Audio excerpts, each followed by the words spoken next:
احمق لوگ کہیں گے کہ مسلمان جس قبلے پر پہلے سے چلے آتے تھے اب اس سے کیوں منہ پھیر بیٹھے؟ تم کہہ دو کہ مشرق اور مغرب سب اللہ ہی کا ہے، وہ جس کو چاہتا ہے سیدھے رستے پر چلاتا ہے، اور اسی طرح ہم نے تم کو امت معتدل بنایا ہے تاکہ تم لوگوں پر گواہ بنو اور پیغمبر آخر الزمان صلی اللہ علیہ وآلہ وسلم تم پر گواہ بنے۔ اور جس قبلے پر تم پہلے تھے اس کو ہم نے اس لیے مقرر کیا تھا کہ معلوم کریں کہ کون ہمارے پیغمبر کا تابع رہتا ہے اور کون الٹے پاؤں پھر جاتا ہے۔ اور یہ بات یعنی تحویل قبلہ لوگوں کو گراں معلوم ہوئی، مگر جن کو اللہ نے ہدایت بخشی ہے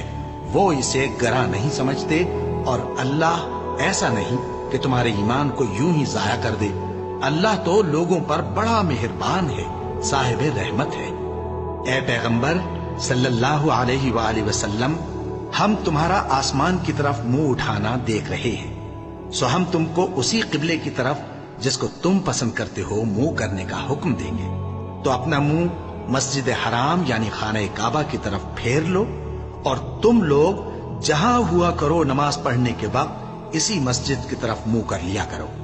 اور جن لوگوں کو کتاب دی گئی ہے وہ خوب جانتے ہیں کہ یہ نیا قبلہ ان کے پروردگار کی طرف سے حق ہے، اور جو کام یہ لوگ کرتے ہیں اللہ ان سے بے خبر نہیں۔ اور اگر تم ان اہل کتاب کے پاس تمام نشانیاں بھی لے کر آؤ تو بھی یہ تمہارے قبلے کی پیروی نہ کریں، اور تم بھی ان کے قبلے کی پیروی کرنے والے نہیں ہو، اور ان میں سے بھی بعض کے قبلے کے پیرو نہیں۔ اور اگر تم باوجود اس کے کہ تمہارے پاس علم یعنی اللہ کا حکم آ چکا ہے ان کی خواہشوں کے پیچھے چلو گے تو ظالموں میں ہو جاؤ گے۔ جن لوگوں کو ہم نے کتاب دی ہے وہ ان پیغمبر آخر الزمان صلی اللہ علیہ وآلہ وسلم کو اس طرح پہچانتے ہیں جس طرح اپنے بیٹوں کو پہچانا کرتے ہیں، مگر ایک فریق ان میں سے سچی بات کو جان بوجھ کر چھپا رہا ہے۔ اے پیغمبر صلی اللہ علیہ وآلہ وسلم، یہ نیا قبلہ تمہارے پروردگار کی طرف سے حق ہے، تو تم ہرگز شک کرنے والوں میں نہ ہونا، اور ہر ایک شخص کے لیے ایک سمت مقرر ہے جدھر وہ عبادت کے وقت منہ کیا کرتا ہے، تو تم نیکیوں میں سبقت حاصل کرو۔ تم جہاں ہوگے اللہ تم سب کو جمع کرے گا، بے شک اللہ ہر چیز پر قادر ہے۔ اور تم جہاں سے نکلو نماز میں اپنا منہ مسجد حرام کی طرف کر لیا کرو، بے شبہ یہ تمہارے پروردگار کی طرف سے حق ہے، اور تم لوگ جو کچھ کرتے ہو اللہ اس سے بے خبر نہیں۔ اور تم جہاں سے نکلو مسجد حرام کی طرف منہ کر کے نماز پڑھا کرو، اور مسلمانوں